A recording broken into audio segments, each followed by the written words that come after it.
Iniciaremos a falar sobre o desenvolvimento embrionário, mais especificamente a segunda semana, e falaremos os pontos cruciais desse processo. Além de falar da participação do profissional biomédico na investigação de condições de saúde que podem prejudicar o desenvolvimento do embrião. Falaremos um dos principais casos clínicos citados na literatura. E esperamos que aproveitem e se atentem a cada processo que é característico desse momento inicial da vida e da importância de entendê-lo, pois é um dos momentos mais propícios ao aborto espontâneo. A implantação do blastocisto completa-se durante a segunda semana do desenvolvimento. À medida que este processo prossegue, ocorrem no embrioblasto mudanças morfológicas que produzem um disco embrionário bilaminar composto de epiblasto e hipoblasto. O disco embrionário origina as camadas germinativas que formam todos os tecidos e órgãos do embrião. As estruturas extraembrionárias que se formam durante a segunda semana são a cavidade amniótica, o âmnio, o saco vitelino, o pedículo do embrião e o saco coriônico. A implantação do blastocisto, iniciada no fim da primeira semana, é completada no fim da segunda. O sincício trofoblasto, erosivo, invade o tecido conjuntivo endometrial, que contém capilares endometriais e glândulas. À medida que isto ocorre, o blastocisto vagarosamente aprofunda-se no endométrio. As células sincício-trofoblásticas deslocam as células endometriais na parte central do sítio de implantação. As células endometriais sofrem apoptose, o que facilita a invasão do endométrio materno durante a implantação. As células do tecido conjuntivo em torno do sítio de implantação acumulam glicogênio e lipídios, assumindo um aspecto poliédrico.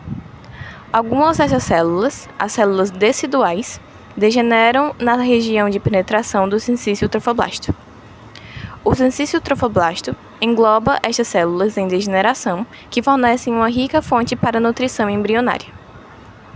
À medida que o blastocístio se implanta, o trofoblasto aumenta o contato com o endométrio e se diferencia em citotrofoblasto, que é uma camada de células mononucleadas mitoticamente ativa, e que forma novas células que migram para a massa crescente de sincício trofoblasto, onde se fundem e perdem suas membranas celulares. Também se diferencia em sincício trofoblasto, uma massa multinucleada que se expande rapidamente onde nenhum limite celular é visível. O sincício trofoblasto produz um hormônio, gonadotrofina coriônica humana, HCG, que entra no sangue materno presente nas lacunas do sincício trofoblasto. A gonadotrofina coriônica humana mantém a atividade hormonal do corpo lúteo no ovário durante a gravidez, formando a base dos testes para a gravidez. Radioimunoensaios altamente sensíveis são usados para detectar HCG e a gravidez. Os anticorpos utilizados nestes testes são específicos para a subunidade beta do hormônio. No fim da segunda semana, é produzida pelo sincício trofoblasto uma quantidade de HCG suficiente para dar um teste positivo para a gravidez, mesmo que a mulher não saiba que está grávida. Com a progressão da implantação do blastocisto, aparece um pequeno espaço no embrioblasto, que é o primórdio da cavidade amniótica. Logo, as células amniogênicas, formadoras do âmnio, os amnioblastos, se separam do epiblasto e revestem o âmnio, que envolve a cavidade amniótica. Concomitantemente, ocorrem mudanças morfológicas no embrioblasto que resultam na formação de uma placa bilaminar quase circular de células achatadas.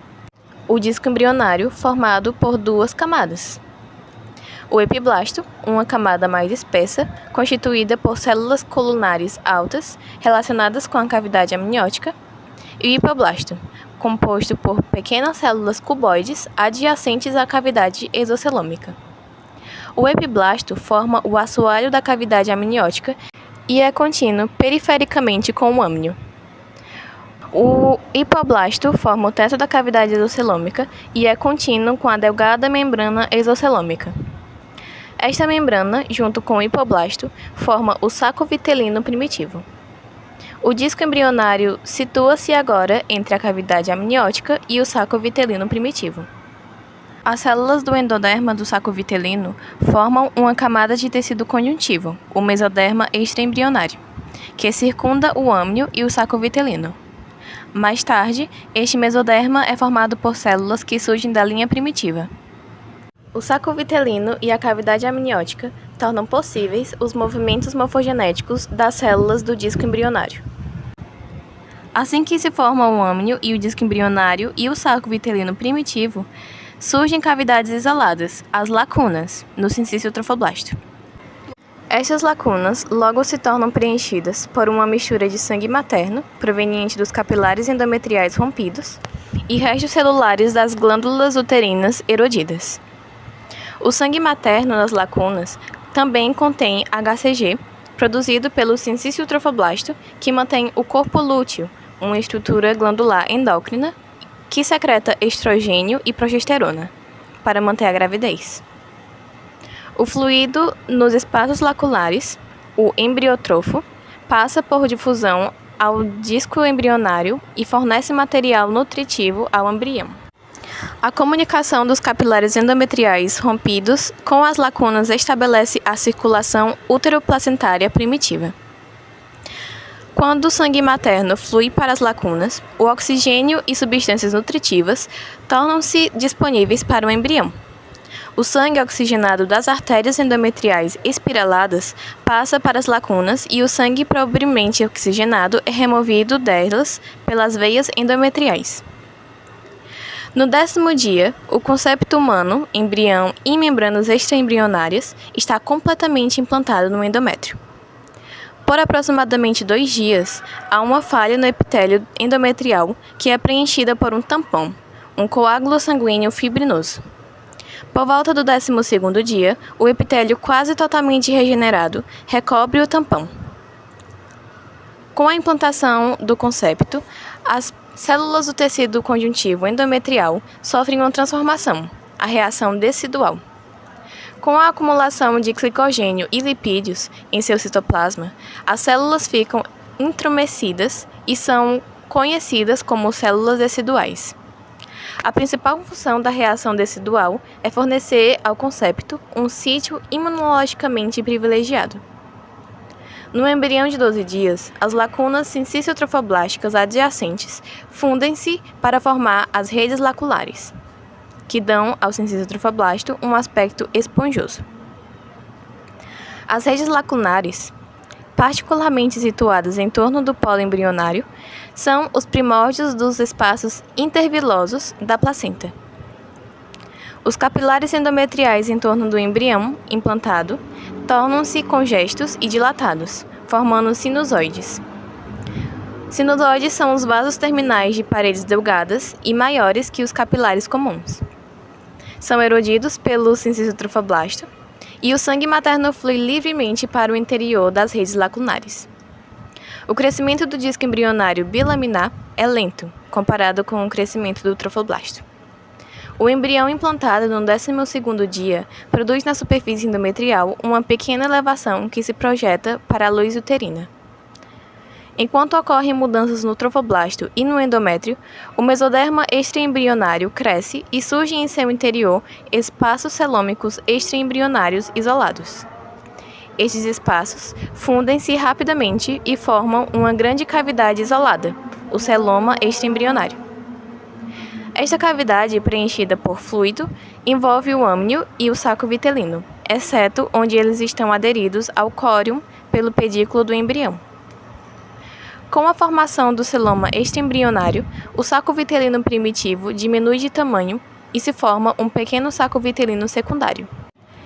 Este saco vitelino menor é formado por células endodérmicas extraembrionárias que emigram do hipoblasto para o interior do saco vitelino primitivo. Durante a formação do saco vitelino secundário, uma grande parte do saco vitelino primitivo destaca-se. O saco vitelino não contém vitelo. Entretanto, ele exerce importantes funções. Por exemplo, ele é o sítio de origem das células germinativas primordiais. Ele pode ter um papel na transferência seletiva de nutrientes para o embrião. O trofoblasto absorve o fluido nutritivo das redes lacunares, que é, então, transferida ao embrião. Seguindo a cronologia da segunda semana de desenvolvimento, a gente vai abordar agora o desenvolvimento do saco coriônico, que está situado no fim da segunda semana. Ele é caracterizado pelo surgimento das vilosidades coriônicas primárias, e elas são desenvolvidas pela proliferação das células citotrofoblásticas, que produzem extensões celulares que crescem para dentro do cinciotrofoblasto. Acredita-se que o crescimento destas extensões sejam induzidos pelo mesoderma somático extraembrionário subjacente. As projeções celulares formam as vilosidades coriônicas primárias, que são o primeiro estágio do desenvolvimento das vilosidades coriônicas da placenta. O celoma extraembrionário divide o mesoderma extraembrionário em duas camadas: o mesoderma somático extraembrionário, que reveste o trofoblasto e cobre o âmnio, e o mesoderma esplâncnico extraembrionário, que envolve o saco vitelino. O mesoderma somático extraembrionário e as duas camadas do trofoblasto formam um córeo. O córeo forma a parede do saco coriônico, dentro do qual o embrião com os sacos vitelino e o amniótico estão suspensos pelo pedúnculo. O celoma extraembrionário é agora chamado de cavidade coriônica. O saco amniótico com o epiblasto embrionário forma o seu assoalho, e o saco vitelino com o hipoblasto embrionário forma o seu teto. São análogos a duas bolas de aniversário pressionadas uma contra a outra, no sítio do disco embrionário, e suspensos por um cordão, o pedículo do embrião, no interior de um balão maior, que é o saco coriônico. Com relação ao desenvolvimento do saco coriônico, pode-se ter uma abordagem clínica da análise do profissional biomédico mediante a técnica de ultrassom transvaginal, que é usado para medir o diâmetro do saco coriônico. Esta medida é importante para a avaliação do desenvolvimento embrionário inicial e a progressão da gravidez. Além disso, existe outra técnica que permite analisar possíveis anomalias do embrião, que é a biópsia das vilosidades coriônicas, que permite observar, por meio do material recolhido, cariótipo fetal. Essa técnica avalia o número e a forma dos cromossomos, para diagnosticar síndromes que possam prejudicar o desenvolvimento embrionário e resultar em um possível aborto se for incompatível com a vida. Inclusive, essa biópsia é indicada em casos em que a mulher já tem um histórico de abortos espontâneos.